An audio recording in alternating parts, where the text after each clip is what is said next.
hello there. It is our episode just after the holiday. Matt and Which I, holiday? oh yes, Thanksgiving, the Oh, all turkey day there, and we're just pulling up to. Well, I don't think this is the school they're using now here in Gopher Gulch. nope, Didn't they? No. nope. This is the old one. Uh, Several classrooms caught on fire. Uh, Oh, I didn't do it, um, oh, but I. Lula may have. Yeah, so we Mm, don't talk about it. But yeah, after all the stuff got free and the rodents were forced out of the wall as well, they just gave up and built a new school. Oh, and the part that didn't burn down, that's the part that had the asbestos still, I guess. Yes. Now they have Eh. computer labs though in the new one. They have electricity in the new one too. That was different. That was Oh, well, different. that explains the outhouses. Yeah.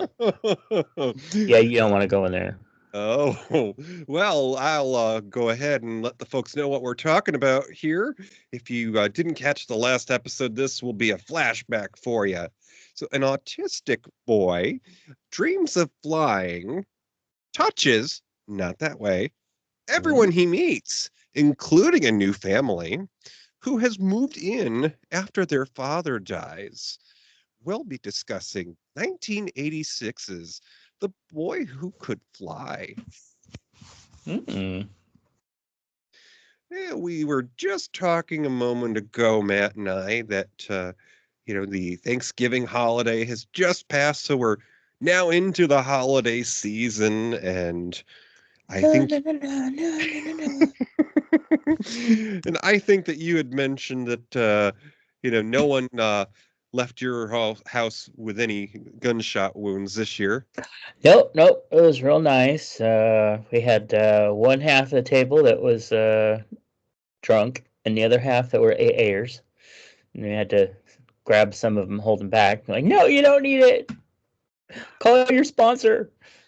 So yeah, that was interesting. And then we had a smoked turkey. Uncle Lurie got us a smoked turkey and Ooh. some ham that was made with Dr. Pepper. Oh. And you could not tell, but it just tasted like ham with stuff on it. Uh, Mm.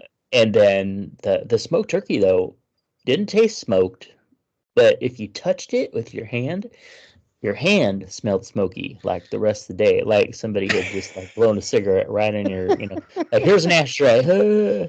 Oh. Yeah, there are so many inappropriate jokes that could be made there. Mostly chauvinist and misogynist and where have I been kind of jokes, but Oh yeah. We don't do that. We're woke here. right. I mean, not unless you want Aunt Ethel to smack you with her Bible. Uh, Good luck. I'll tell you. Things about that Trump Bible is that you can't grip it enough to throw it. Well, I mean, it was made for small hands, wasn't it? Hmm. Yeah, don't go that far, but yeah, Well, yeah. we actually a few years back had a smoked turkey gifted to us by my sister Betty, and we Mm. hadn't had one before. It was interesting because, while I don't think that it was a bad turkey, I would have one again. It reminded me of more of a smoked ham than a turkey. I think hubby even called it a smirky. Uh, that sounds about right. Yeah, but Hmm. oh no, this tasted like turkey. It actually the meat was real tender too. Yeah. I have to say. I mean, this meat was so tender. I mean, probably Matt Gates would have wanted to have sex with it. So but just saying. Do you still got leftovers jiggling around in your fridge? We do. We have a few, especially my stuffing. I made cornbread stuffing, and Ooh. it's an old family recipe, and nobody apparently likes it except for like blood family. So that's how we Oh. root them out. If we make them taste it and they don't like it, we're like, yeah, you're not related. You Knew know, I knew Daddy was messing around there. Yeah. hmm I was fortunate enough that I got to have one of Albie's grandparents' last Thanksgivings with them.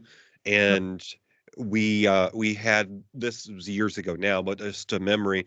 We shared a meal at their family friend's home, and their grandfather was known for, his contribution to the meal each year, and he would make this stuffing mix that he would put oysters in. And I don't remember if he Oh, called it stuffed oysters or something, or scalloped oysters maybe. blue But oysters. Mm. yeah, but that was good stuff. And nobody tries to make grandpa's dish. Although I'll have to remind hubby, because I think he actually did make it for my birthday, which Oh, that's one of the privileges I have of having a New Year's birthday, is that while people may be tired of gifting during that season, there's still plenty of leftovers and plenty of holiday themed things available in stores. that's true. Actually, for New Year's, we had a tradition in our family where they would send us to bed, and then they'd wake us up at midnight. They'd make us go bang some pot and pans out front, and then they'd feed us oyster soup and send us back to bed. I Hmm. don't understand the logic in this, but apparently it was a family tradition for a long time. Yeah. That's like that church song. Come on, ring them bells. Yeah, of course. Yeah, pretty much. But this day and age, it's all just gunshots. You don't go outside and make noise now. You just stay inside and hope that the bullets don't hit the house. Right? Yep. Okay, well, I think that we ought to get ourselves inside there, because, Lula May wants to visit her old locker, and, I guess she said that there's some love Yeah, letters that's inside. the old part of the school. Yep. Oh, isn't that the part that's the fire department water put under water? Mm, uh, yeah. There's probably Just let some her go. damage. Just don't There's stop her. Just let her go. probably some damage, just like some bad relationships. Oh, she left love letters here. You know it's got to be old school. Hmm. All This right, is old. here we go.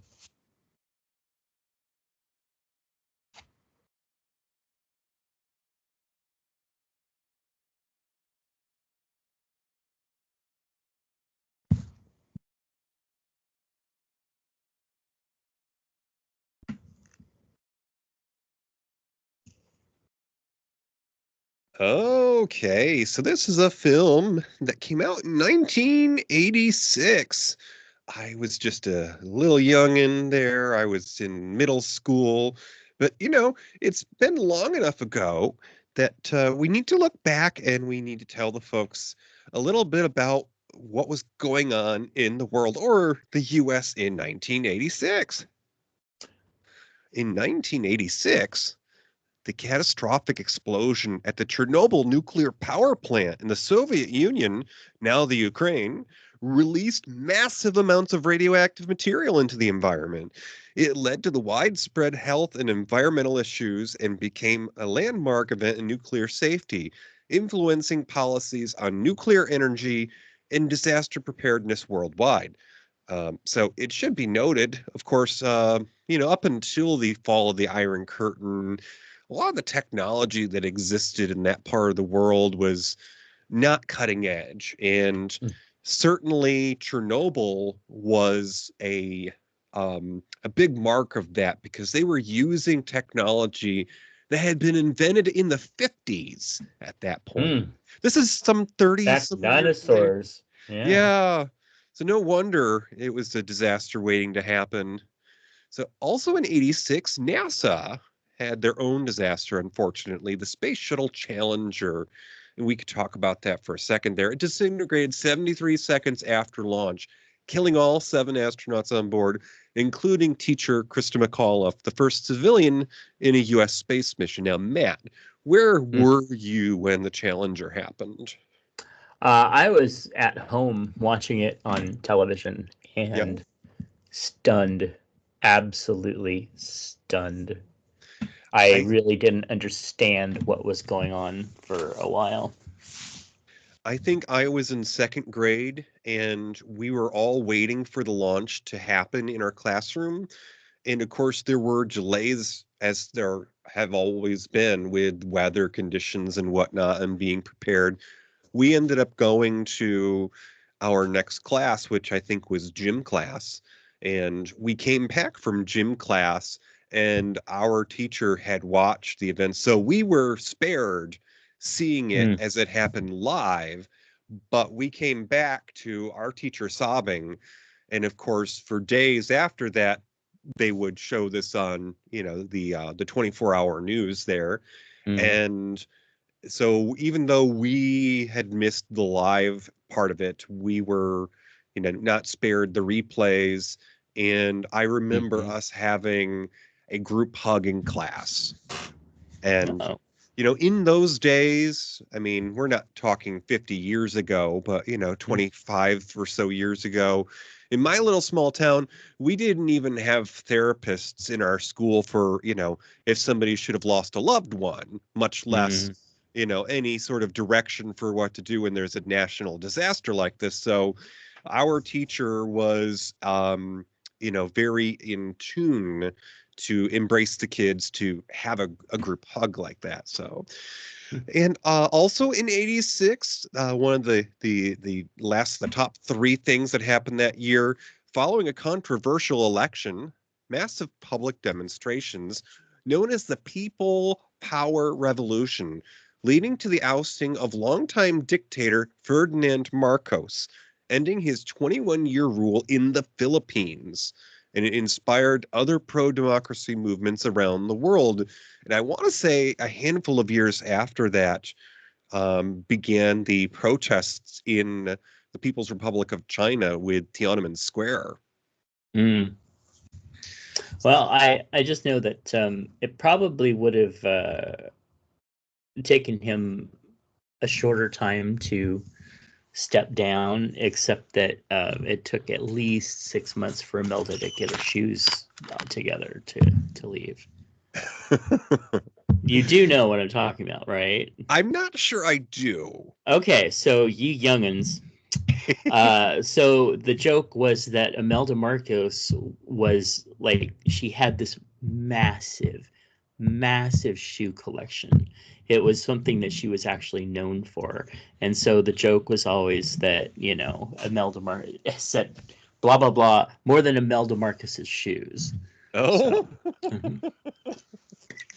so continuing on in setting the year here that we're going to be talking about, there were a number of people that entered the world in 1986 who've made a name for themselves to this day.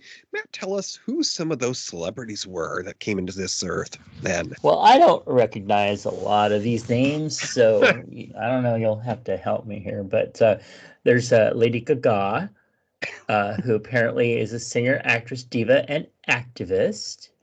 And she's really freaking awesome. Although apparently she couldn't even save the new Joker movie. Just saying. Oh, Um, then there's. Have you seen it? not yet. Now I have to. Yeah, I'm probably gonna watch it, but I'm just like, wow, this came out and nobody said a thing. They're just like, oh, Now don't talk about that. I want to say the last one that was done that had Harlequin in it was played Mm-hmm. by Margot Robbie that was in Bobby or Barbie. Mm-hmm. Okay. Yeah. Be interesting to see how she carries it off. So, Yeah, yeah. The sad thing is that Margot Robbie was a wonderful Harlequin, but the movie itself was just not that great. But except she for did the great. except for the scenes with the dogs, right? Or the dog. She, they again, I'm not a big comic nerd like my husband, but I'm Okay. told that she had an extreme pet in the comics, and the dog that they gave her in the Margot Robbie Harlequin was the best that they could do in a real world scenario. It was just a crazy dog that was vicious to others, but sweet to her. Aw. Now I don't remember, but yeah, shows you how much I paid attention to So then we have Robert Patterson, I guess. Yeah, Mhm. who is known as Batman, the new Batman. Also, he was from that Twilight trilogy thing. And Hmm. fun fact, he went to school with Jack Whitehall. Hmm. Yeah, and upstaged him apparently wherever he went. But yeah, poor Jack Whitehall. Anyway, then there was this Mary Kate and Ashley Olsen. I Full House. I guess they're related to the Crimson Witch, but somehow. But I yeah. I heard that if there was a remake of The Shining, they would be in that scene. Come play with us. They okay. Honestly, gotta say they are weird. I mean I don't want to. Who knows? I don't know them in real life. They could be just lovely people. But whenever you see pictures of them in real life, you're all like, oh my god, those are some scary people. Um, but it's also funny that when they revived Full House to Fuller House, Uh-huh. like all the cast came back, and some of them just did like cameos here and there, but they would make jokes about them through it because they refused to have anything to do with it. And I'm like, dude, that just shows that you're eh. Well, I mean, they were young enough that they probably saw when the Bible pages fell out of Candace Cameron's purse. Yeah.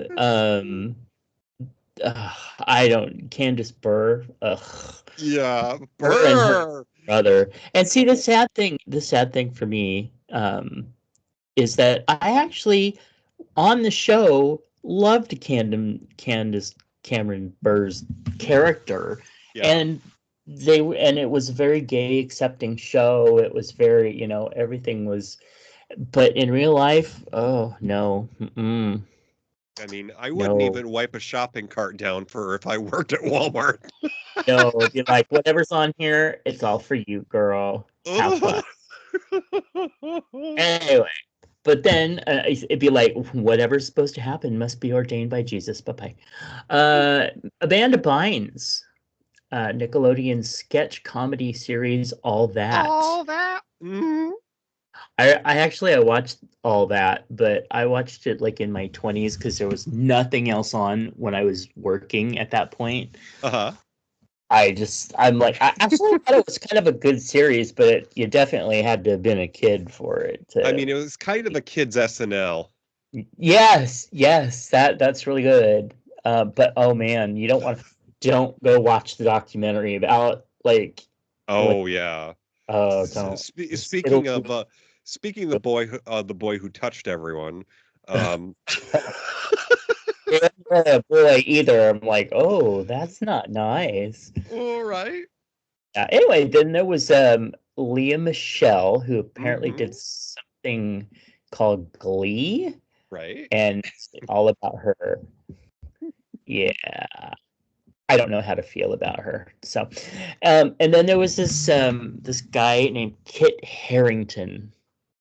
So he was in this show called Game of Thrones. I'm not sure what they did, what game they played, but It apparently involved a throne. yes, and I did hear that he was very hot, and it was basically lady porn. And Oh. when he finally took off his clothes for one of the scenes, like apparently HBO's subscriptions like went way up in like across America. So yeah, and then Lindsay Lohan, who was Hmm. Girls and is now starring in Christmas movies for Hallmark. And I have to say, I have seen the Christmas movies, at least one of them that she did, who coincidentally was with the Trouty Mouth from Glee, the blonde. Hmm. It was actually fun. She did a good job in it. So, I know Lindsay Lohan also did a movie, I think, about Liz Taylor a few years back. hmm, didn't hear about that one. Hmm. And then we have Shia LaBeouf. Shia LaBeouf, who was in Transformers, and I guess his latest is Megalopolis. But he's kind of a kooky out there. This is a weird mix of people. I Like, mean, something was in there's the such water, and I think it was love. a- yeah. I think it was Love Canal. There's some people here that you're just like, wow, that's crazy. 1986, you got a lot of explaining to do. I mean, the last I knew of So Shia LaBeouf was that a few years back he was so um, put off by the lack of success in his acting career that he would appear in places with a brown paper bag over his head. there was one thing that he did that was an art exhibit where apparently he just sat naked on a chair, and the whole thing was that you could just the public was stood in line and then like went up and just did anything that they wanted to him. And apparently this one woman had just went full bore and decided to have sex with him. And then later after the exhibit, he said that he was sexually attacked or something. I don't Oh, know. It was weird. It's like he is kind of the king of kooky, not to mention like his drinking and his drug escapades and all sorts of stuff. I So wouldn't be surprised if a DNA test revealed him to be Alice Cooper's love child. hey, everybody needs some love here and there. I want to know what was going on in the theaters back in 1986. Oh, I'm glad you asked. So in 1986, if you were going to the cinema, to the theater, I mean, it's more cinema because theaters, where they actually have highbrow entertainment. But at the box office, where you got your popcorn and peanuts and, oh, good and plenty. There was Top Gun because Mr. Tinfoil Hat hadn't put it on yet, and well, he decided to wear pants after Risky Business. Mr. Tom Cruise brought in a 1.5 billion with a B in 1986, followed up by Crocodile Dundee because we like making fun of foreigners. I don't know about making fun of him, but I know my mom watched that over and over and over and over. She loved that film. I mean, to an extent, it was a take on King Kong because, you had the beautiful blonde and, she was falling for the rough and tumble hero. Yep. So also in 86 was Platoon. And I want to say that, was Charlie Sheen in that? There was Yeah. quite a few people and maybe Michael J. Fox. The first Karate Kid film came out in 86 with Pat Morita, and I won't mention the other guy because, he has Well, something in common with the guy that's in tonight's movie. oh no, not Ralph Macchio. Oh, No, maybe he's just a homophobe. Um, no, don't say that. Oh, break my heart. He's but actually what? the man looks 40 and he's 60. Oh, so Yeah. a pretty important movie came out in the sci-fi world in 1986. It was Mhm. Star Trek IV, The Voyage Home, and we got to see Captain Kirk and company save the whales. So, that Yes. appealed to a present day audience because you didn't have to know anything about Star Trek except these people from the future traveled back in time and we're going to help us save the world. So, uh, Well, let me tell you that was the most like anybody that talks Star Trek movies, that's mhm. still their favorite. I and my mom and I both watched that over and over and over again. And Mhm. if you didn't like it, double dumbass on you. Exactly. And for anyone who hasn't seen it, the final season of Star Trek, not the final. I think the second season of Star Trek Picard had a cameo from the actor who was the punk on the bus there with the double Really? dumbass. Oh, that Yeah. oh that's cool. hmm So also in 86 is a personal favorite of mine. I haven't watched it recently, so I'm sure it doesn't hold up, but Rodney Dangerfield was in Back to School. And now I don't know that this was her first acting role, but it introduced us to a young Terry Farrell who later became Jadzia Dax on Deep Space Nine. Wow. Yeah. Cool.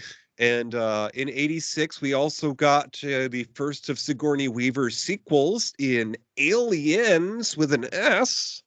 We got Mm-hmm. to see what happens when Ripley decides to save a kid. Get away Uh, from me, bitch. and this is a Star Trek connection because Eddie Murphy was in a film called The Golden Child in 1986. And Mm-hmm.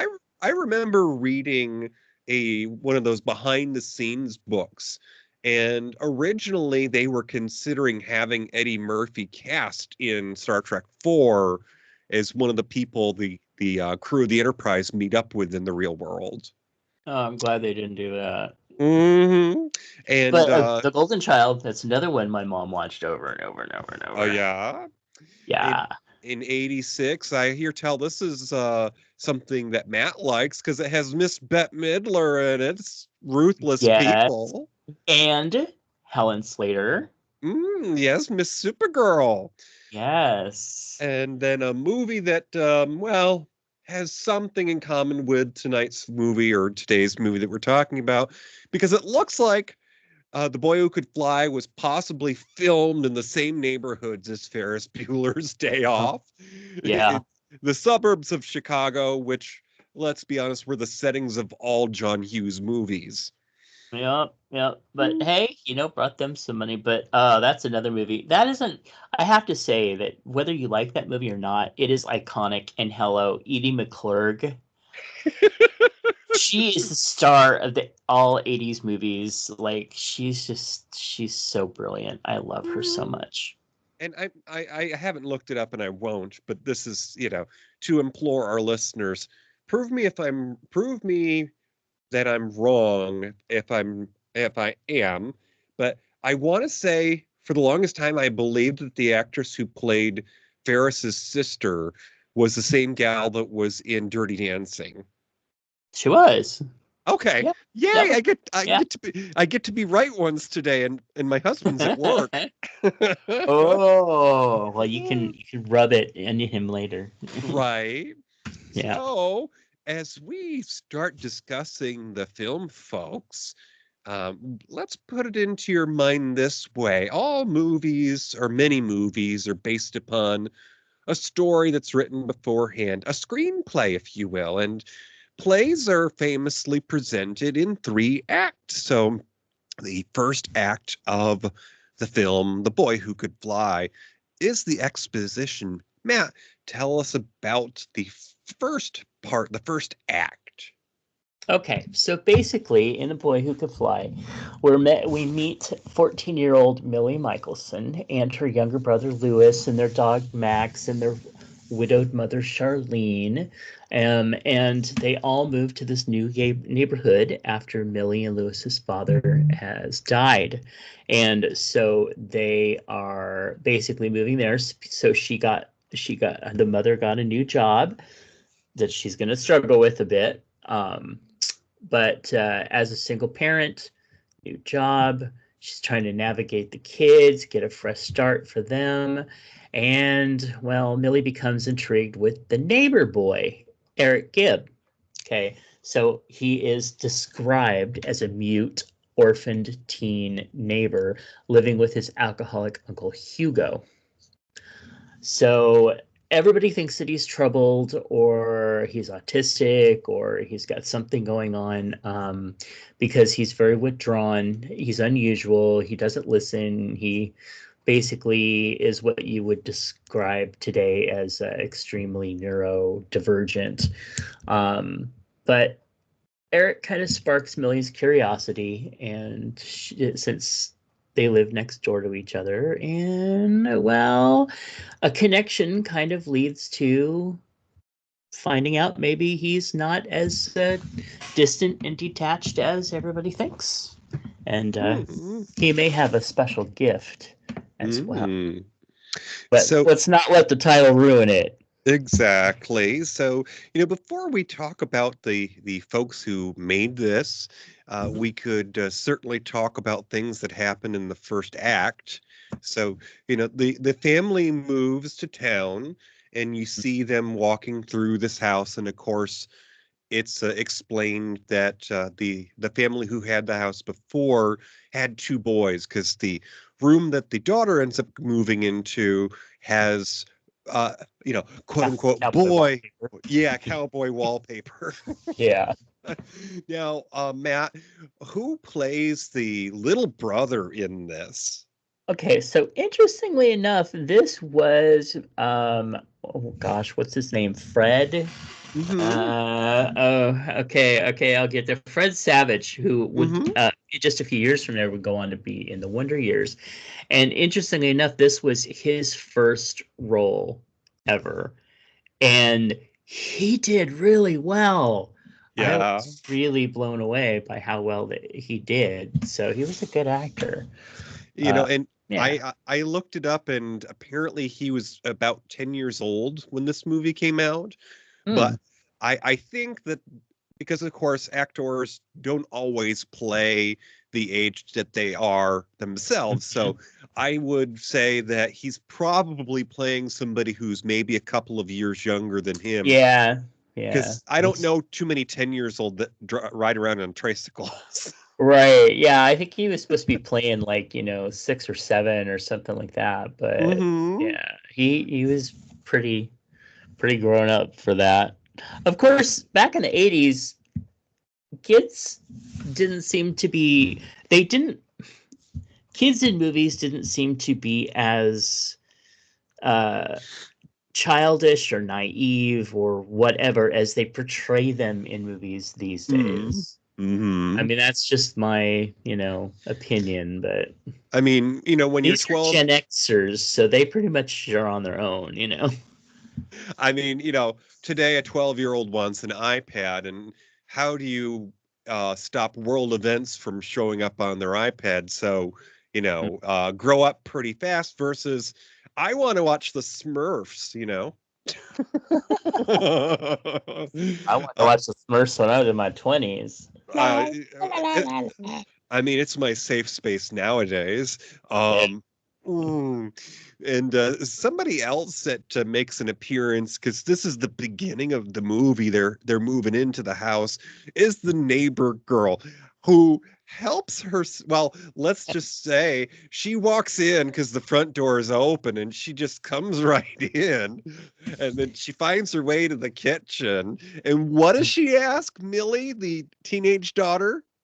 She's like, "Is this your Coke?" And then she opens it and drinks it. It's not yours now. Well, I mean, she Right? didn't say it like that. She was very quirky and fun, and of course, that was played by Mindy Kahn from The Facts of Life. Hmm. And she was wonderful in this too. She's just that goofy best friend type character that I'm like I would have loved her as a best friend. But one of the things that I thought was really interesting, and it just went out of my head. Oh my gosh, I'm so sorry. Um, Was it about the facts of life or about Mindy Cohn? no, sorry. I probably have to edit this part. What was Eh, it? Uh, it was. Oh gosh, I don't know.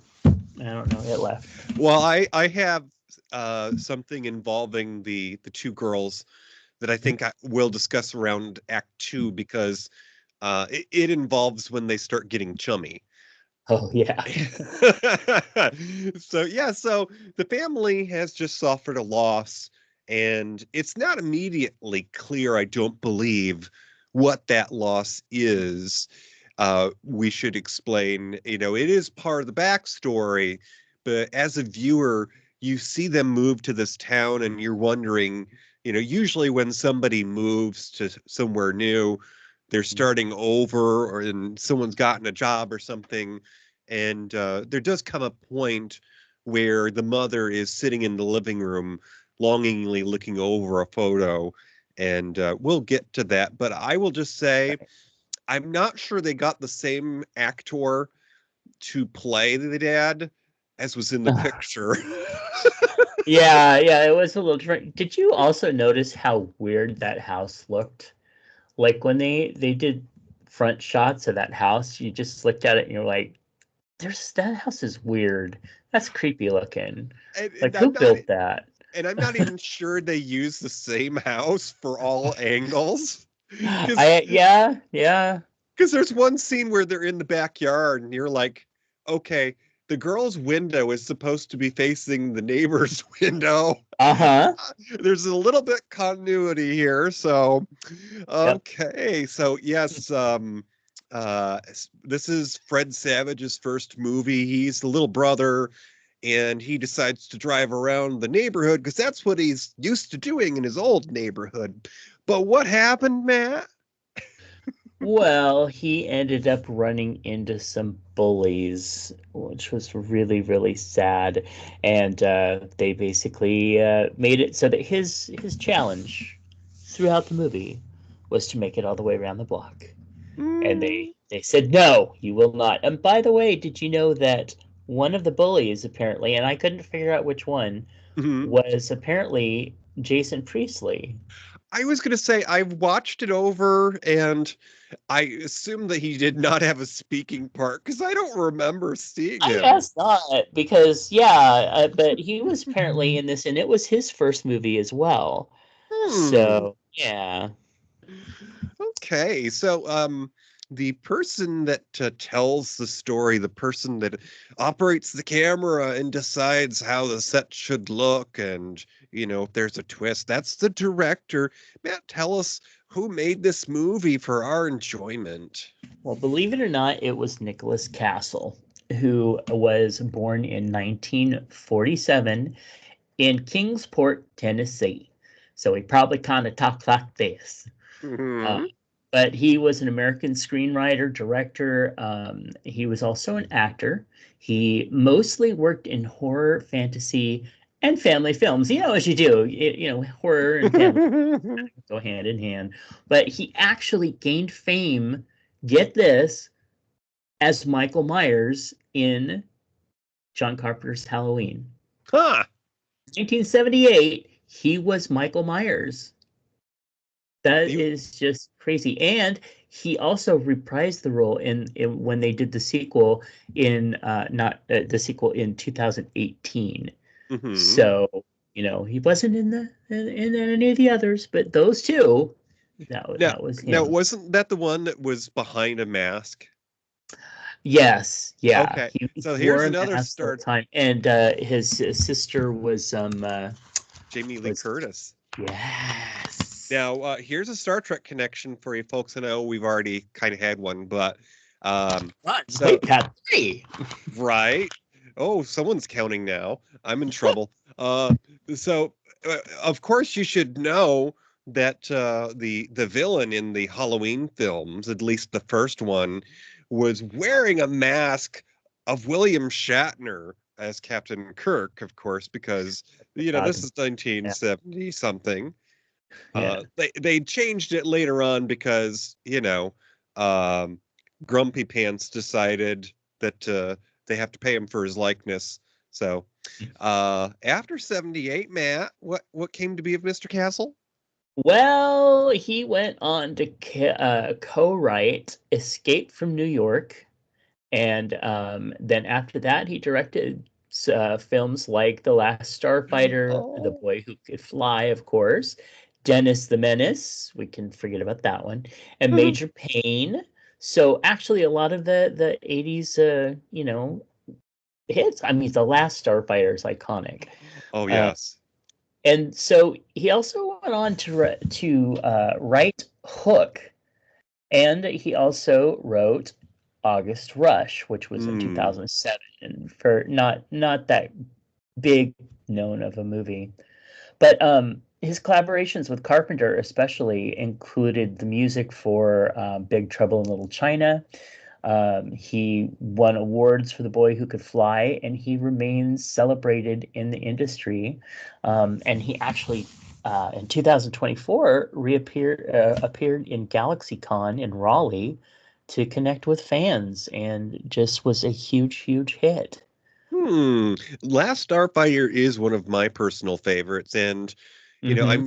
I know that there has been talk forever and a day. They should have made a sequel to it, blah blah blah blah. But I would be just as happy to see somebody just do a remake, not in the sense that the original isn't good, but I think that the storyline is strong enough that we could see how another director would present it. So, Right, and certain. technology's changed so much. I'm sure that it would be, a vastly different film, but I hope that they would keep the original intent of it. You give me a good storyline, that's great, but don't expect me to suffer through a bad storyline for Mm, better graphics. the single thing that I remember most about The Last Starfighter is that it had the actor from the musical The Music Man. Mm, He's okay. the guy that played the recruiter, the one that had the high-tech car and Mm, was an alien yeah, secretly. yeah. That was I it was Robert Preston, I want to say. It was probably one of his last films because he was in later years. So, and then Such a good. oh yes, and then if anyone hasn't seen August Rush, as you were saying, Nicholas Castle wrote August Rush. Hmm? August Rush is a very good film that features Robin Williams. So, it's definitely a feel-good movie, and it has some aspects of homelessness in it. So, Mm. um, definitely look into that. So, all right. Well, we are at about the halfway mark in our show, so we're going to pause for a moment while Lula May digs through her old locker here. And uh, Lula May, I don't need to see your cheerleading outfit. I don't care if you can still fit in it. Yeah, you Uh, can't. Things are spilling. No. Mm-mm. so we're going to just have some nostalgia with jingles. And we're back. All right. So, continuing the discussion of the folks that made up this film, the cast. And I'm going to talk about the leading lady. Is this the mom? No, Lucy Deakins. Okay. She was the Millie. girl, Millie. Yeah, Okay. So, she was very popular. So Lucy Deakins was born in December 71 in New York City. She's an American attorney these days and former actress known for her role as Millie in The Boy Who Could Fly and as Lily Walsh in As the World Turns. So she had a turn in the wash tub there with the soap bubbles. Mm. Um, she's the daughter of academics. Deakins graduated from Stuyvesant High School, which I think that's Brooklyn, and attended Harvard University, earning a degree in comparative religion in 94. Oh, so that's she probably reconnected with Jay. Um, after I don't take know. after taking time off to travel across Europe, transitioning from acting to law, she earned her law degree from the University of Washington in 2007. Nowadays, she's based in Denver. I never ran into her living there. She Oh, specializes in energy, family law, and criminal defense as a partner at the law firm Dunsing, Deakins, and Galera. In her acting career, she was nominated for a Young Artist Award and a Saturn Award. That's the sci-fi community, for those of you who don't know, for her performance in The Boy Who Could Fly. Now, before the pickup truck pulled up here and we turned on the mic, Matt and I were talking that this film, The Boy Who Could Fly, is such an iconic piece of 80s culture that in more recent years, when Netflix has done Stranger Things, which was supposed to take place during those times, I feel that they casted their actors with a certain look in mind. And I think that one of those was how Lucy Deakins appeared in The Boy Who Could Fly. They have this sort of, petite young lady who's maybe mid stature, but with the long flowing locks and the smile as sweet as an apple pie. And if you watch The Boy Who Could Fly and you've watched Stranger Things, you can certainly see where the inspiration came from.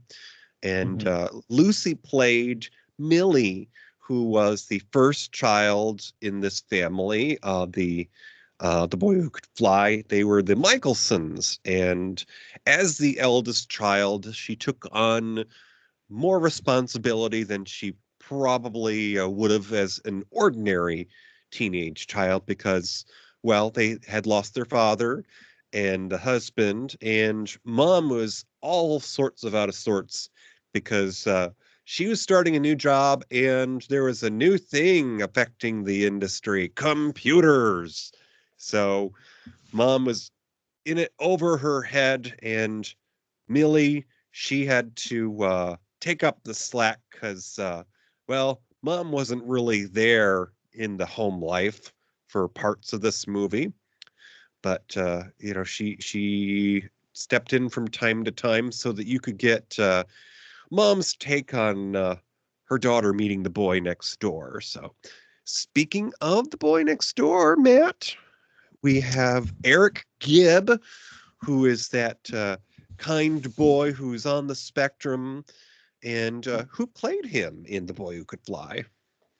Yeah, so that's Jay Underwood, who actually born in October 1st, 1968, which makes him a Libra. Woof. No judgment. He was actually so he was 17 going on 18 when he was doing this. So of course he's an actor, but sadly now he is a pastor, but we'll talk about that later. But he played, of course, this one. He has also played roles like Chip Carson in Not Quite Human, which was another really good film, and Bug in Uncle Buck, which I didn't realize that was him, but that was a really fun movie. I watched Uncle Buck a lot when I was a kid. I loved John Candy. Oh my God, I love that movie because that boy got what he deserved. Yep.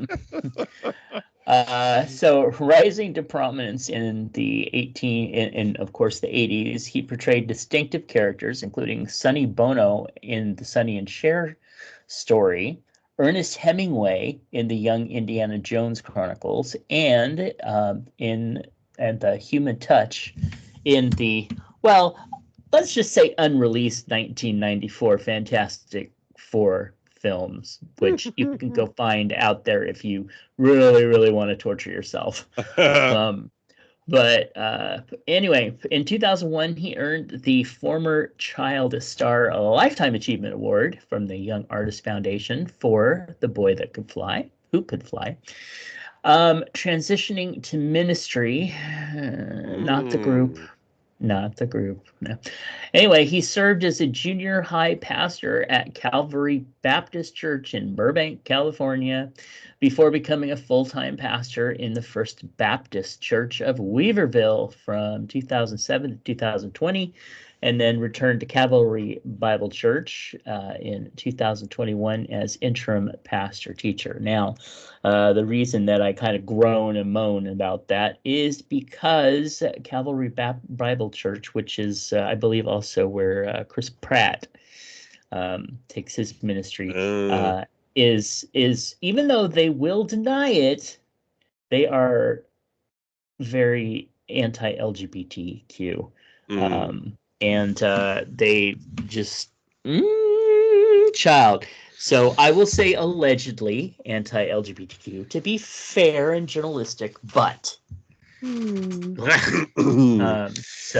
yeah. Well, that's okay. But I burned my Tiger Beat magazines long ago. And the thing is to say he was adorable, but also he is another Star Trek reference because he played a very prominent role in Voyager. Now it was only like for I think one episode, maybe two, one episode, but it was a very memorable role, and he was pretty damn cute when he did it too. But you know, Wasn't he the creepy hologram that wanted to kill living people? uh, was he? It Was sounds like a he? part that he might play. Yeah, it very well could have been, but yeah, I don't know. I just know that I looked at him and went, "Oh, he's cute. Who is he?" And then went, "Oh, sadsies." I mean, But I think we kind of touched on it in a prior episode of mm, child actors and what's become of them. And apparently, if you were lucky enough to have survived the 80s and not get strung out on coke, you turned to Jeebus.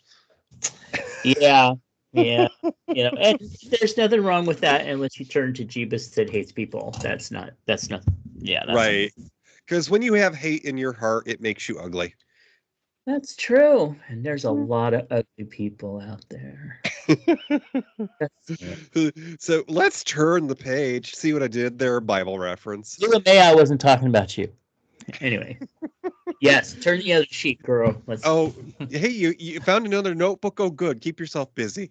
Yeah. Oh, so with Act Two, the complication, boy, you know, things got complicated because I mean, she showed me one of those letters. Oh, Uh, oh, yeah. complication in The Boy Who Could Fly emerges as Millie grows closer to Eric, determined to understand him despite his puzzling behavior. Eric's fixation on flying, standing on window ledges, or stretching out his arms as if to soar, worries those around him. While Millie senses something extraordinary about Eric, others, including school authorities and his uncles, view him as a safety risk, suggesting institutionalization. Millie's mission to protect Eric and uncover the truth behind this fascination with flight pits her against skeptics, forcing her to confront her own grief and resilience, deepening their bond and shaping the story's emotional core. So, Matt, what is with the flying part? Why does Eric like to pretend he's flying? And why is he living with his uncle? Okay, well, actually, that stems because his parents actually died in a plane crash in Europe, and about the time that they died, he started believing that he could fly. Now, I thought that they died when he was a teenager, but he was actually only like 2 or 3 years old Hmm. when that happened. At least that's what I gathered from watching it again. And another thing that was interesting is Fred Gwynn, by the way, who was Papa Munster. Um, he plays the uncle, and when you're reading the description of the film, it sounds like he is this horrible, monsterish, evil, drunk, like abusive person.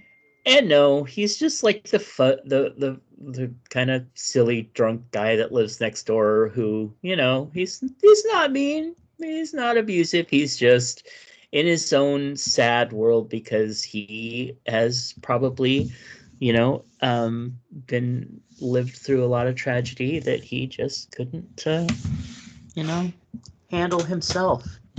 I mean, I don't know enough about the story to tell you if this was based upon a book originally, or if maybe it's one of the many films today that was never a book first. It was a screenplay, but maybe Mm-hmm. because of the popularity of the movie, they turned it into a book.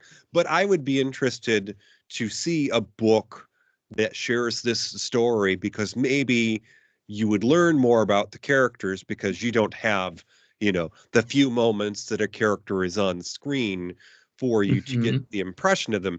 Now, uh, because I'm somebody who pays too much attention to little details, if I haven't explained it, my other half is attention deficit. So uh, Stockholm syndrome.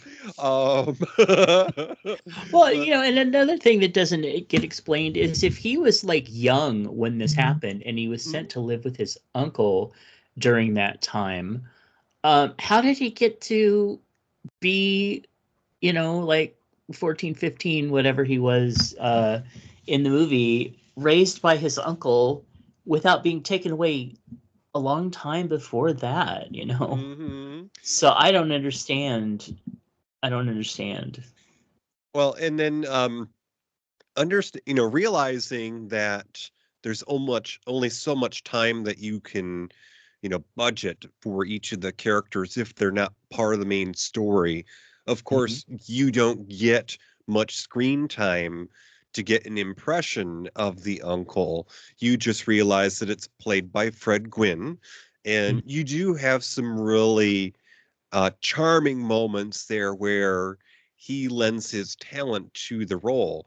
But at the same time, looking back on this, as we have just discussed, you ask the questions: why does Eric think he could fly? Why does Eric want to fly? And I'll add to that in a moment. But we take it for granted that this man is just referred to as his uncle. But Hmm. if you do the math on that, maybe he wasn't always a drunk. If you think about it, if he's the uncle, he's a relation. That means that he lost either his brother or his sister, and even if it's not his brother or sister, an in-law, in this plane accident, and this is his blood relation. So maybe he wasn't an alcoholic before he lost his sibling to this tragedy, and now he is having to raise the nephew in light of that loss. So who knows? Maybe that's is. I mean, it's a lot of people will tell you that addictions are a coping mechanism. So Absolutely, yeah. so but yeah, I think that also part of Eric and the flying, and I'm probably reading too much into this, but based upon themes that are presented, if his parents were killed in a plane accident, the only thing that he knows was that his parents were flying when they Hmm. met their end. And so maybe to some level, somebody who is stuck in the mind of a child, which is certainly where he probably is if he was a child when he lost his parents, because traumatic things will cause progress to, slam on the brakes. So Hmm. someone who's stuck in the mind of a child probably thinks that if they can learn to fly, maybe they'll get to see their parents again. Could be. Now, I did look up real quick, and it does say that it was based on a 1967 boy with telepathic abilities and his older brother's attempt to protect him after their parents die. The book Hmm. is narrated in the second person by the older brother and is considered a classic of juvenile fiction. However, I don't know. The storyline doesn't sound like it matches up. So I I would think that, yeah, there. I hmm, mean, there are certainly liberties elements. taken.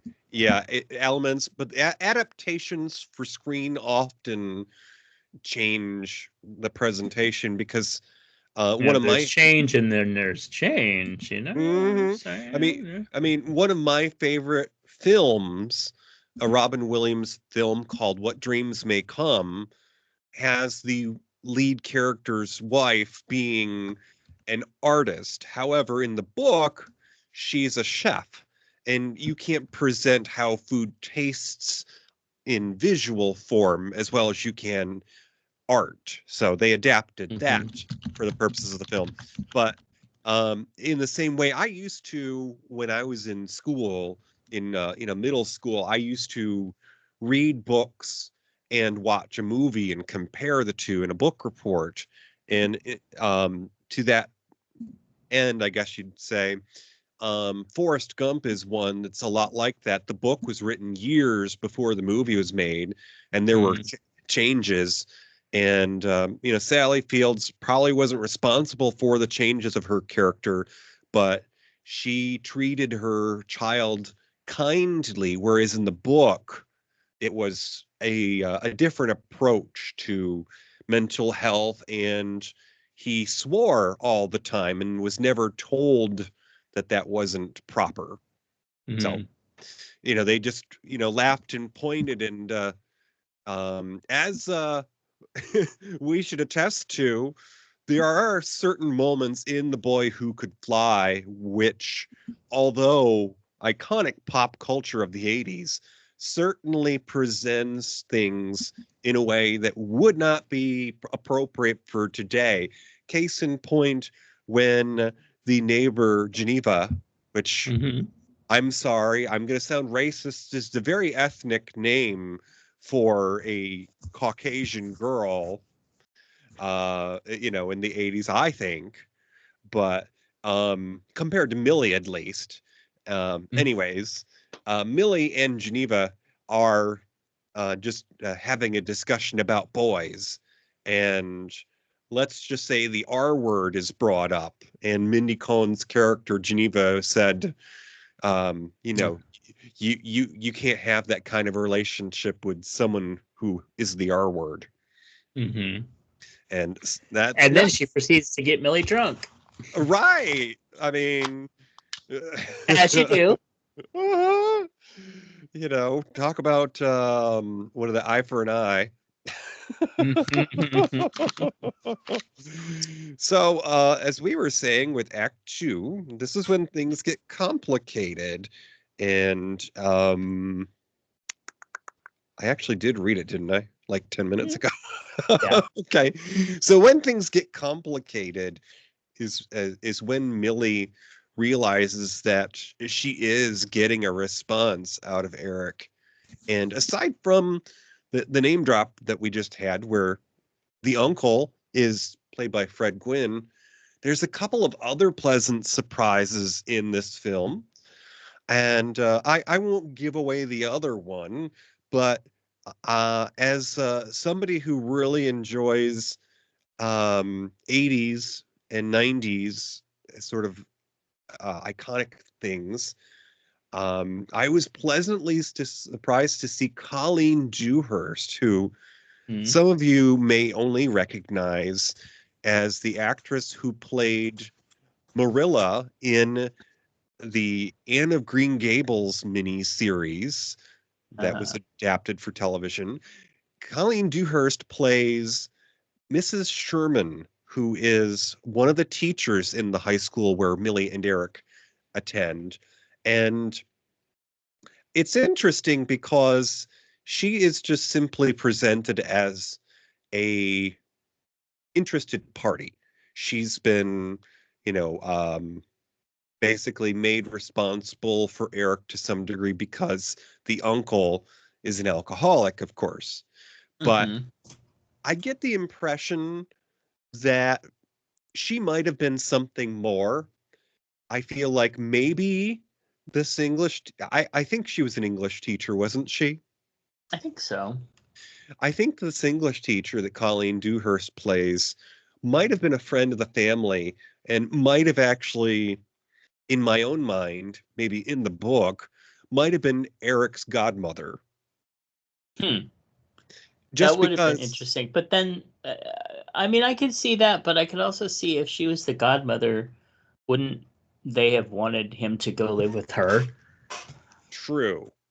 I mean, that would have given her more of a, you know, uh, Responsibility. yeah. To whereas I think the reason they didn't is because, well, you're just a teacher, you're not related to the family, you know. But yeah, I don't know. Yeah, I I guess. don't know. There's a lot of unexplained things here, but Mhm. yeah. But certainly Colleen Dewhurst appearing in this was a pleasant surprise because, as I said, I Mm-hmm. I only associate with her with Anne of Green Gables, and she's certainly been Yes. in other things. But it's interesting because her playing the English teacher actually reminded me a lot of one of my favorite teachers when I was going to school. Oh. So it Yeah, was I really it, loved her. it was a very relatable character, let's just say. Mm. So so yes, Millie is starting to get responses from Eric, and at this point, is this well, is the thing that happened in the park? Would you consider that Act 3, or is that Act 2? Uh, the Because okay, we what don't part do. you're talking about Would with it the would it kite be a and stuff? would it be a spoiler for us to tell them what happened, that she ended up in the hospital? That part. No, I don't think that would be a spoiler. Would you I consider? think that would be part of the journey. Yeah. Okay, so I would say that that's probably the end of Act 2, leading to 3. Mm-hmm. Would you say? Okay. Yeah, because then she doesn't. After that, she doesn't really have any skepticism about it. After all, she's really believing it, and that is, leads into 3, which is the point where at least somebody finally has faith in him. hmm So part of Act 2, when things getting complicated, is the teacher, played by Colleen Dewhurst, happens to take notice of the, for lack of a better term, chemistry that's happening, the connection that's occurring Mm-hmm. between Millie and Eric, because the two have lockers opposite each other in the hallway, and, or at least we believe that Eric does. He may have just been standing there, but Yeah, that's he, what I'm thinking. Is he's just standing there. and he was mimicking Millie, which is interesting because even in this period in time, the TV and film were presenting human interest with animals and certainly primates, and that's one of the things that they demonstrate is that you intelligence is presented in different ways, including mimicry. If Mm-hmm. somebody has the intelligence to interpret another person's actions and see them in their entirety, they're not just going to casually try to do what the other person did. They're going to try to be in mirror image. So, Right. anyways, so Mrs. Sherman notices Millie and Eric interacting in the hall, and she takes an interest because nobody else, including doctors, have been able to make a connection with Eric. And of course, it should be noted that anybody who would have had an emotional connection with Eric is removed from the situation, certainly because that is probably the only person, his uncle.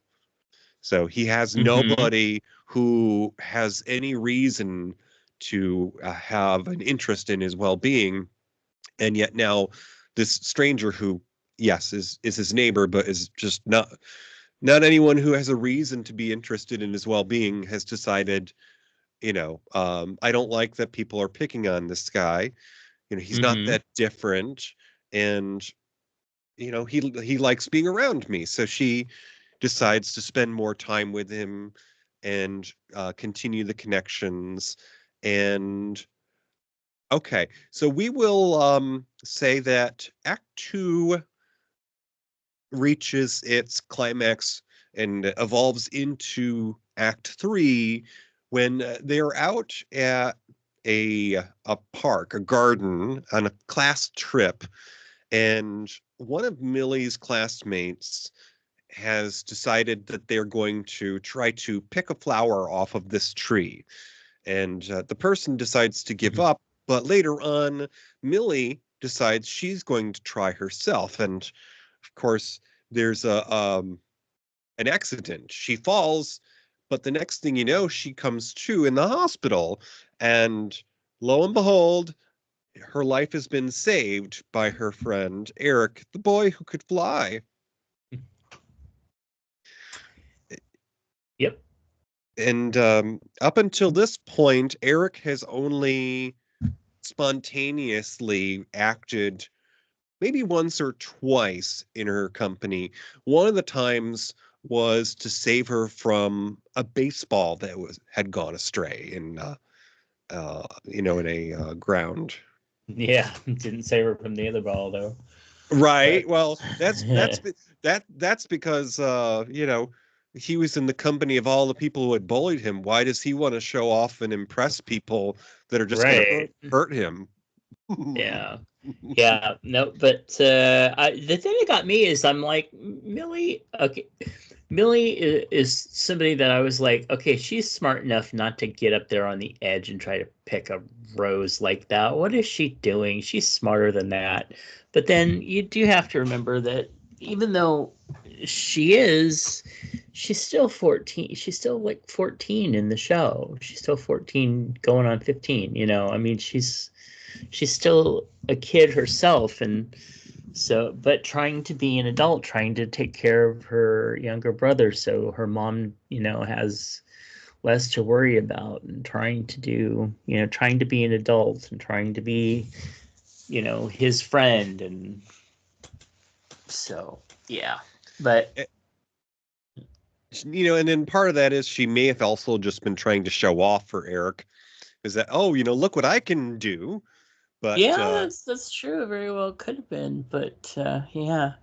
she So comes to in the hospital, and she's been led to believe that Eric is the one who saved her because he saved her before. What reason would she have to, dismiss that? Of course, he's the mhm. one who saved her. She only hit her head. She didn't hit the ground. Nobody else was there, so he had to have done something. And that's going to be my takeaway from that, is whether or not you believe that he actually did fly, he did intervene and save her life. Yeah. So, before we continue into Act 3, which is the resolution, we do have a handful of folks that we've also sort of talked about already. Fred Savage, who was 10 years old in this. He was, later to go on to Wonder Years. We have Colleen Dewhurst, who Mm-hmm. was in Anne of Green Gables later on. Fred Gwynn, who of course was in Munsters, but also in My Cousin Vinny as a Uh, lawyer. mm, Mindy Kahn, who's Facts of Life and stand-up comedy. I think she's mm-hmm. also done writing for comedy as well. She's done a lot of writing, and she's also just was in a big series that, you know, didn't get renewed, but still she was just in a big series too. Oh, didn't she? She's done voice work, and I believe she has voiced Velma on a version of the Scooby-Doo adventures. That would be very cool. Yeah, yeah. So, okay. Palm Royale. That's the show that she just did. Oh, okay. So, Matt, as the story continues from Millie Well, who falling. was the mother? Oh, yes, the mother. Do we I know have? she was one of your favorites. Did we have her? We didn't have her on here, and that just seems dismissive. So let me dial back. I Could I remember her fly. name because it reminded me of something. So Bonnie Bedelia played the Yes. mother Charlene, and actually a handful of years after The Boy Who Could Fly, she would take part in some might say the launch of um, Bruce Willis's action film career, Die Hard. She was was she an ex-wife at that point in the story for Die Hard? I believe so. Or they were about to get divorced. Something. So I don't. she played Holly, It's which not is a Christmas movie. No. right. She played Holly, despite her name. It's not a Christmas movie. And she was Bruce Willis's ex-wife in Die Hard and Die Hard 2 and Hmm. How Did You Die Hard? Yeah. Die Harder. Yeah. and she continues to act to this day. Of course, you only have so many roles for a person, and she's playing supporting roles these days. But among the many things she's done in the 2010s, she was in Parenthood, the character of Oh. Camille. And that, of course, was probably the most recently. She was also in the movie that inspired the TV show with Leslie Jordan, Sordid Lives, a black Oh, comedy about white trash. oh. And let's see, what else was she in? Well, she was in I don't think this was Sally Struthers. There's something called Gloria, but it wasn't a TV show. Gloria, Gloria. um, but yes, I don't know much of Bonnie Bedelia's career. I just remember that when I was a child, there was a children's book series called Amelia Bedelia, and uh, seeing her name just reminded me of that. And I didn't realize that there were 38 installments in the Amelia Bedelia series. Wow. Yeah, it Yeah, was kind. go ahead. Oh, I would say it was kind of the Nanny McPhee of its time. Oh, I love Nanny McPhee, actually. Uh, the no, where I know Bedelia from is from I think it's Creep Show. Hmm. For that, Mm-hmm. you remember the Father's Day? Uh-uh. Okay, and well, anyway, but basically, she so the character kills her father, and yeah, and then years later he comes back from the grave, and he keeps saying, "Bedelia, where's my Father's Day cake? Bedelia," and that's where I know that name from. Oh. So yes, after Millie falls at the school trip at the garden there, she comes to in the hospital. And that leaves us to Act 3, Matt, the resolution. Tell us Yeah. about Act 3.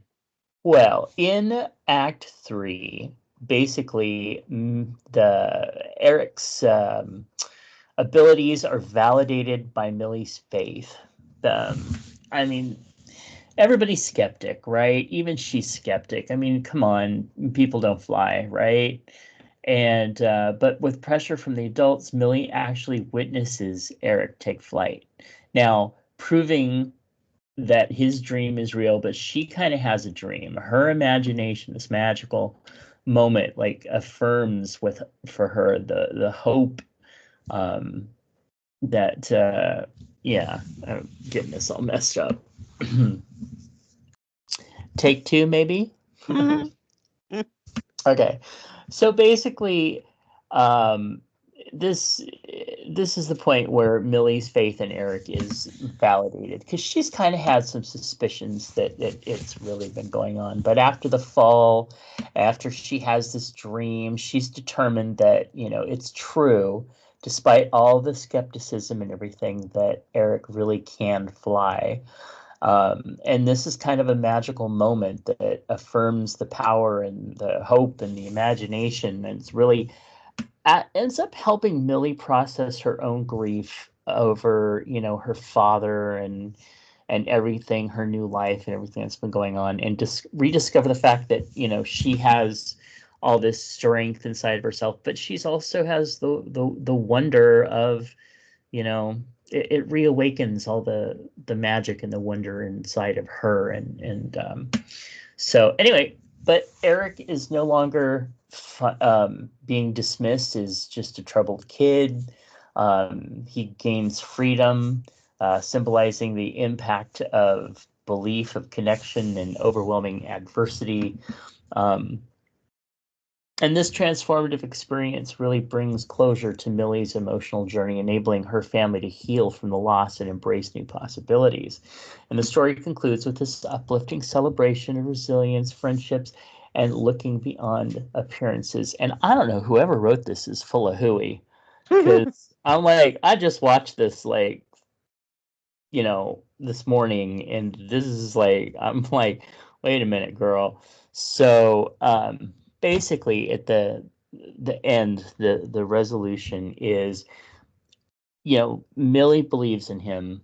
Finally, um, he ends up being escaping from an institution where they just want to lock him up and throw him away, and they're the police and the guards and everything. They're coming after him, and somehow it becomes, they're in a high school fair, and then he jumps. Then they're backed into a corner, and she believes in him, and he flies, and they fly out over this is the best moment. I'm telling you, I rewatched this so many times as a kid. When that part of the movie, I would just rewind it and watch. It's like proving to everybody. So then everybody knows now that he can fly. And I feel like that moment that he decides that it's okay that other people see him do it is Mhm. probably having to do something with the fact that he's fleeing for his life. Yeah, I mean, he's literally going to be probably locked away forever at this point, and he has no choice. So it's like jump off the roof and fly, or be taken away from everybody and everything that you like. And then, of course, at the end, you just know that they're going to ET him. They're Right. going to come in and they're going to want to dissect him. So he realizes that, I think, and then so he flies off into the sunset. But I believe that little scene at the end where she can kind of feel the wind, and she kind of feels that ring that he gave her, and Mhm. it's like you just kind of have this feeling like there's going to come a point when he's going to come back to her. Right. That was really, really sweet. But I think that she and the family really healed in the end, and a lot of it was because of that moment when you know they chose to fly and showed the world that there's still magic out there, I guess. And I'm sure that the reality element of that would be, yeah, he didn't come back, but what happened to him? And it's like, okay, well, in those days he was probably working under the table, and he could probably get jobs at public schools working as a janitor or something. you know Yeah, things were a little different back then, 1986. Mm, If he could even figure out how to work, because I think one of the things that I liked about this was how much he came out of his shell, because there are so many questions about, like how did he take care of himself? How did he feed himself? How did he eat? How did, there's just all these questions. And then, like, at that point, he comes alive. He starts speaking. He starts doing things on his own. He starts really becoming a full person and engaging in life. You're like, okay, what's, you know, he's gonna be all right. hmm I forgot what I was going to say. Um, Well, if you could piece together anything out of all that stuff I just did, good luck. You might have to re-record it on your own and just be like, right. "Girl, Oh, you were a mess." So, oh, they did a good job with wrapping up the ending there. Of course, since it was the 80s and ET was fresh on our minds, we of course mm, had to see what the survivors of the event were subjected to, because as you said, he fled the scene, and now they have to figure out, you know I mean, here we are living in 2024, and we find out, ages after people are questioning fluoride being in the water, we've got lead in the water. So, what made it so this boy could fly? Is there right. something in the water? Is there something in the school's food? Is his Well, uncle? now they're finally saying, "Oh yeah, so UFOs or whatever they're calling them now, yeah, yeah, yeah, that kind of happened." So, you never know. Oh, so let me think here. So, mm, I was gonna say something about the family, maybe. They lost their loved one, but it's not really right on the top of my head there. Um, It'll come to you. um, Let's see. Oh, so yes. So earlier in the film, probably about Act Two, there was a moment where um, Geneva, the neighbor girl, and Millie are sitting down to watch TV together. Now, it's assumed that the mom is off at work, or maybe she's Mm. locked herself in her room and she's trying to learn the computer for her job. But Geneva has decided to introduce this 14-year-old girl to live a little, and Mm. they make up some mixed frozen drinks, and they're watching MTV, I think. Uh-huh. And the Millie flips the channel over to watch something romantic, and that's of course when Geneva uses the R word and says that that Mm-hmm. you just don't have those kind of relationships with people like that. Right. But I want to say that if this movie had been made or took place like 10 years later, Mm-hmm. Mindy Cohn's character would get to be the mean big girl who doesn't like romance because she's given up on love, and she's like, that's all just nonsense, girl, let's just put it back on MTV. Yeah, there would have been some definite changes to something like this being made today. Like they probably wouldn't even have brought up the romance issue like at Mhm. all. They probably would have just left that scene out. Right. So yeah. And I mean, that was very sweet that he gave her that ring, but Mm-hmm. of course, if he had stuck around, there would be the concern over, okay, he says that he loves her, but what if she doesn't feel the same way? Yes, she cares about him deeply, Mm-hmm. but is she gonna want to undo the second button? Right. Well, and yeah, and on top of that, he put it on uh her like married ring finger. Oh So yes. I was just like, that's going a little far there. Like, but 1986, we just we looked at things differently. We didn't read as much symbolism and stuff into stuff, I guess. Hmm. Yeah. And I mean, we know that the uncle was a drunk, so it's But he probably was a little drunk. He's like, I don't mind him living next door. He seems nice. right, but it was He's probably scared. it was probably a good thing that Eric had his mother's wedding ring hidden away like that. Yeah, probably. Probably would have pawned it or something, but Oh, well,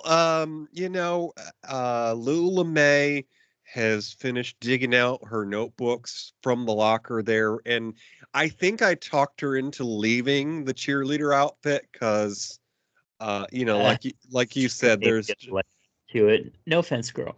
No offense. right. Well, I mean, But yeah. there was that complaint that her last employer had, and I don't think Uh-uh. the probation officer would approve. Nope. Um, Remember, so I have to sign off for you, girl. So, well, I guess we better lock up here. okay. Well, And real quick, mhm, just wanted to note a couple quick little trivia things before we go, though. absolutely. Uh, Lewis was playing the Starfighter. Did you notice that? Oh, The last Starfighter video game. Lewis was playing that in the thing. That was very cute. mhm, Not only Dumbo, but Peter Pan yes. were listed. It were books that were in that were being shown. That was pretty cool. And by the way, did you know that when they released the videotape to this, they had a thing at the very beginning telling people, "Don't try to fly at home." Well, it was the Reagan years. Yeah, they're telling us to believe. They're telling us to believe, and you can do anything, but don't try it at home. And don't try to run for public office if you're a woman. Not in 1986 anyway. Yeah. Oh, and the film's lead actors went on to appear in John Hughes and John Candy collaborations Lucy Deakins was in The Great Outdoors, Yep. and Jay Underwood was in Uncle Buck. And, well, his character got what he deserved. That's true.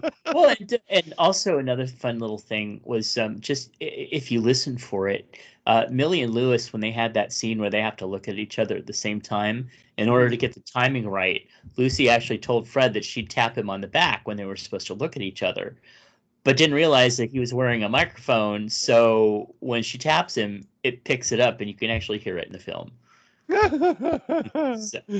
So, so before we get ourselves back up into the pickup truck here, because yeah.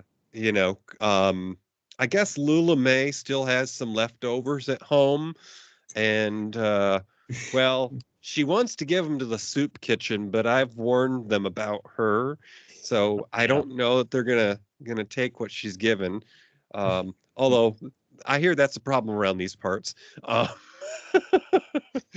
this is a little part we like to call the glove box, because after we're all done with the main topic here, we still have some goodies left over. So I'm going to tell you something that you might enjoy if you like films like The Boy Who Could Fly. And certainly if you have not seen The Boy Who Could Fly, it's a 1986 movie. If you were alive back then, I should hope you've seen it. But if you haven't, I found it on Prime. I think it's also available on Apple TV and other places, or maybe just go to a thrift store and find a copy. Anyways, also from 1986, I'm going to recommend a film that stars Corey Haim, Cary Green, and Winona Ryder in a supporting role. A socially inept 14-year-old experiences heartbreak for the first time when his two best friends, one an older brother figure, and the other a girl with whom he's in love, fall for each other. I'm going to recommend that if you like The Boy Who Could Fly, you might also like Lucas from 1986. That's not a bad film. It was fun. So I'm actually going to recommend. So here we go. When 12-year-old David awakens from being accidentally knocked out in the forest near his home, he finds that 8 years have passed.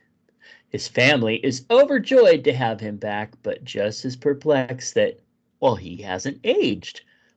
And of course, then NASA has to come along, and a scientist discovers a UFO nearby, and they come and take David away, of course, because that's what they do, especially in 80s movies. But he does get the chance to unravel the mystery and actually recover the life that he lost. Yes, I'm talking about Flight of the Navigator. Now, that wasn't Fred Savage in that role, was it? No, it was absolutely not. Let's see, Flight of the Navigator. And I remember, if it wasn't made by them, at least NBC or ABC at the time, I believe it was Disney. yeah, featured this as a Sunday movie. So let's just see here. Paul Rubens did the voice in that of the spaceship. The spaceship. Oh no. What? What's his name that was Ferris Bueller? Matthew Broderick's future wife, Sarah Jessica Parker, was in this. Oh, I love Sarah Jessica Parker. Oh, I mean, I can't flaw her for who she married. I just ask that he try not to sing. Oh, poor Matthew Broderick. Just remember that, if you ever get mad at Matthew Broderick, remember that he got killed in Torchsong Trilogy with a baseball bat. Well, and he also killed someone while driving in Ireland, but that's another story. Oh, okay. That's dark. That's really dark. So, all right, we are out here at the truck, and Lula May, well, she's learned to strap herself in, even though she only gets to ride in the what do they call that, the payload?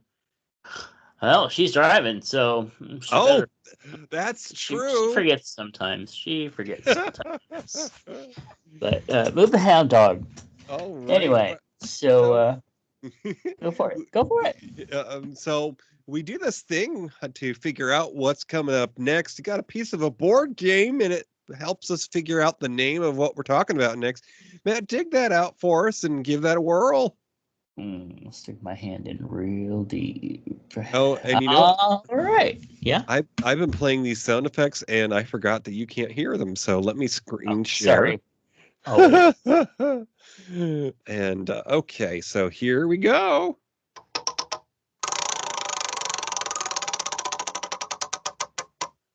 Oh, not what? that one.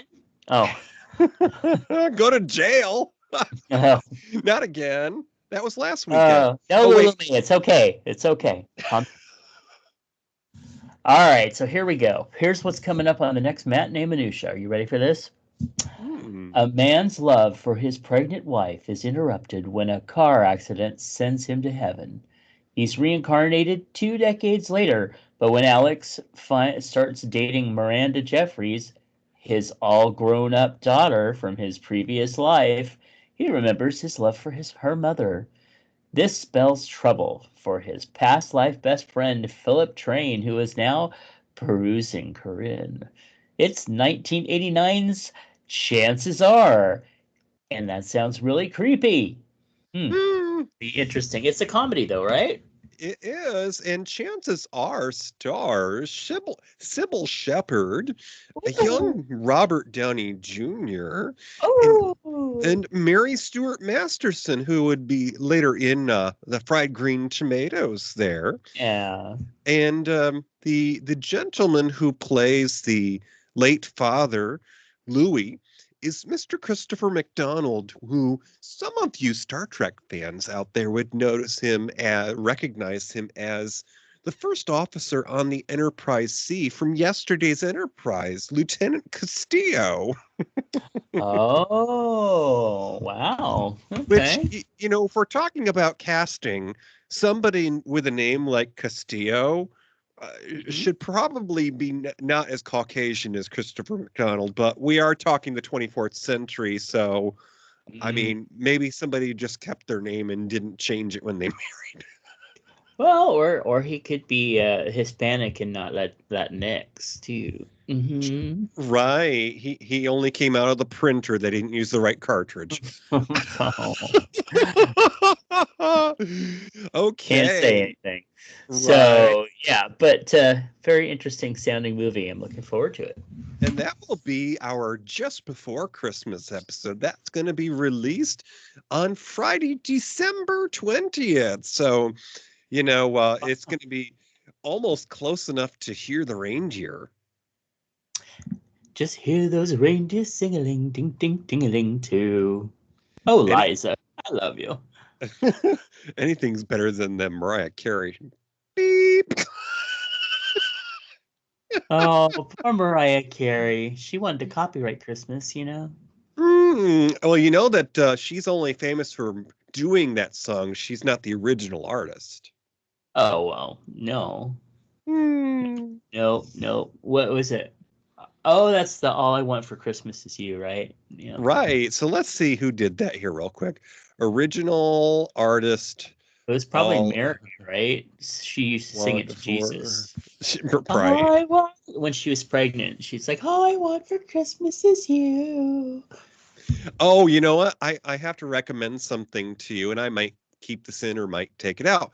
So Okay. I don't know if I don't think it's British. It's possibly not a major network, but there's a bunch of shows that you can, I think, find on YouTube that their name ends always, the episodes end with "gone wrong," and so um, the, there are all of these stories, and it's presented as though community theater was doing a version of this program, and so it's whatever gone wrong. So the one that I watched with hubby recently was A Christmas Carol gone wrong.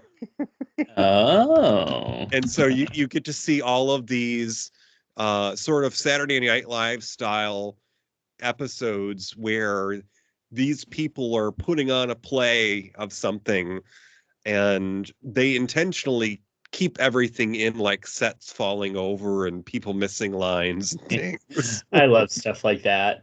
Yeah. But yeah, look for anything with "gone wrong" in the title there. So, all right. Well, we are out here at the truck. I guess Okay. we got to get going here.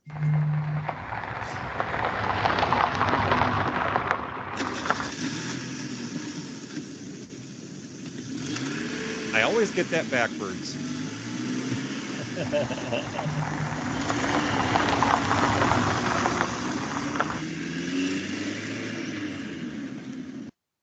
Thank you for listening to Matinee Minutia. Our episodes are released on the first and third Fridays of most months. View our recording sessions on YouTube. Find our group on Facebook.